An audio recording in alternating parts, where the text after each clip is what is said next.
नमस्कार, मी मीना वानारे. अस्सल वराडी भाषेची गावरान मेजवानी या माझ्या चॅनलवर तुमचं मनापासून स्वागत.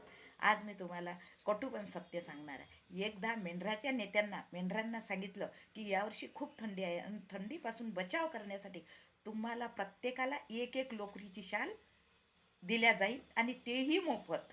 सगळे मेंढरं खुश झाले आणि आभाळाकडे पाहून एकच आवाज म्या ब्या ब्या ब्या करू लागले.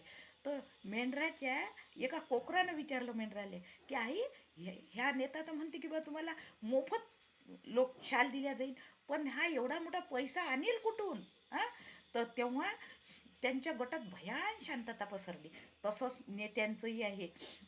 सभेत निवडणुका आल्या की मोठमोठ्या घोषणा.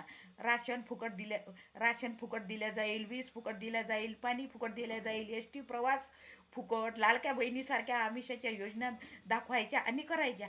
पण लोकांच्या मनात हा प्रश्न कसा येत नाही की बा हे योजना राबवल्या जाते तर सरकार पैसा एवढा आणेल कुठून?